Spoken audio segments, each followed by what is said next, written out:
दूर से देखा तो चांद पे दाग था, दूर से देखा तो चांद पे दाग था, पास से देखा साबुन का छाग था। ठोको ताली। धीरे बोलिए जी, मम्मी पापा को पता चल जाएगा तो तुमको सच में तुम्हारे मायके भेज देंगे। अगर शायरी ही सुनानी है तो सुनाओ, लेकिन कोई काम धंधा भी तो करो। मेरे पिताजी के पास बहुत पैसा है तो घर जमाई बन के खा रहे हो। अरे कैसी बात कर रहे हैं डैडी, क्या आप मेरे फादर नहीं? आप मुझे भगाना चाहते हैं क्या? ये मेरा घर नहीं। घर जमाई। विकी को हमेशा किस्मत ने उसकी मेहनत से ज्यादा दिया। पैदा हुआ एक बड़े घर में, मुंह में चांदी की चम्मच लेकर, और शादी भी की एक उससे भी बड़े घर में, सोने की चम्मच मुंह में लेकर। उसे मेहनत करने का शौक नहीं था। एक शौक था, वो भी घटिया शायरी करने का। उसकी हर बात शायराना ही होती थी। जैसे कि एक दिन, दूर से देखा तो चांद पे दाग था, दूर से देखा तो चांद पे दाग था, पास से देखा साबुन का छाग था। ठोको ताली। अरे ऐसी शायरी करोगे तो ताली तो पता नहीं कोई तुमको ही ठोक देगा। शायरी वो बिल्ली है जो किसी का भी रास्ता रोक दे, और क्या मैं किल हूं जो कोई मुझे ठोक दे। मुझे तो आपसे बात ही नहीं करनी। मैं निकला था गाड़ी लेके, लेकिन दौड़ के जा रहा हूँ। मेरी शायरी कोई नहीं सुनता, मैं घर छोड़ के जा रहा हूँ। धीरे बोलिए जी, मम्मी पापा को पता चल जाएगा तो तुमको सच में तुम्हारे मायके भेज देंगे। सस्ते साबुन से मेरी कॉलर चमकी नहीं, सच में चला जाऊंगा, मेरी बात कोई धमकी नहीं। अगर शायरी ही सुनानी है तो सुनाओ, लेकिन कोई काम धंधा भी तो करो। मेरे पिताजी के पास बहुत पैसा है तो घर जमाई बन के खा रहे हो, और कल जा रहे हो ना अपने मायके तो आज ही चले जाओ मेरी बला से। हमें तो अपनों ने लूटा, गैरों में कहाँ दम था हमें। अरे चुप हो जाओ, तुमको मिर्जा गालिब की कसम। अरे जाना है तो जाओ, लेकिन पहले मेरे मम्मी पापा से मिलकर जाओ, वरना वो क्या सोचेंगे। लेकिन विकी अकेले ही अपनी कार लेकर अपने मायके यानी कि अपने खुद के घर पहुंच जाता है। अरे बेटा, तू अचानक, बहू कैसी है? अरे माँ, बहू तो बिल्कुल बदल गई है, मुर्गी हाथ से निकल गई है। अरे क्या हुआ बेटा? उसकी आती नहीं है, मेरी जाती नहीं है। मैं करता हूँ शायरी, उसे भाती नहीं है। मेरे पास उसका फोन आया था बेटा, सही कह रही है वो। तुमको काम करना चाहिए, तभी तो इज्जत मिलेगी। घर जमाई बन के सास ससुर के पैसों पर कब तक ऐश उड़ाते रहोगे?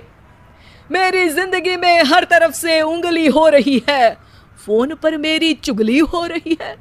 अरे चुगली नहीं कर रही थी बहू, वो तेरा भला चाहती है बेटा। सूखे हुए कपड़े को भी गीला कह रहे हैं लोग, चुगली करने को मेरा भला कह रहे हैं लोग। ठोको ताली। ये सुन के माँ अपने हाथ से अपना सर पीट लेती है। अरे माँ, ताली की जगह माथा क्यों ठोक रही हो? बेटा तू ना आराम कर, तेरे पिताजी भी आने वाले हैं, खाना लगा देती हूँ। विकी अपने घर भी दिन भर टीवी देखता है, तरह तरह का खाना खाता है, दोपहर तक सोता है, चाय पीता है, वीडियो गेम खेलता है, बस काम करने नहीं जाता। घर में नौकर चाकर है तो बिस्तर से हिलने तक की जरूरत नहीं पड़ती। कई बार तो विकी अपने नौकरों को बिठाकर शायरी सुनाता रहता। कब जाओगे बेटा? अरे कैसी बात कर रहे हैं डैडी, क्या आप मेरे फादर नहीं?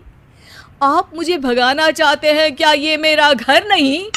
अरे नहीं बेटा, तुम्हारा ही घर है। हम तो चाहते थे कि तुम यहीं रहो और मेरा काम आगे बढ़ाओ, लेकिन तुम ही चले गए घर जमाई बनने। अरे मेहनत तो गधे भी करते हैं, मैं अच्छी किस्मत लेके पैदा हुआ हूँ, मैं घर जमाई हूँ, ससुराल का फूल गेंदा हुआ हूँ। ठोको ताली। पिताजी और माँ सच में ताली बजा देते हैं। ऐसा पहली बार होता है जब विकी की शायरी पर किसी ने ताली बजाई हो। अरे आप लोग सच में ताली बजा रहे हैं? हाँ हाँ बेटा, तुम्हारे ससुर का फोन आया था। बोला जब तक घर जमाई जी कोई काम ना करने लगे हमारे यहाँ मत भेजना। अब तू तो काम करने से रहा और तुझे रहना भी है हमारे घर में ही, करेगा भी शायरी ही, और बार बार ठोको ताली बोलेगा तो आदत डाल ही लेते हैं ताली ठोकने की। विकी उसी वक्त खड़ा होता है और बहुत गुस्से में सीधे ससुराल के लिए निकल जाता है। फिर से आ गए? लेकिन सुमन को देखते ही विकी पिघल जाता है।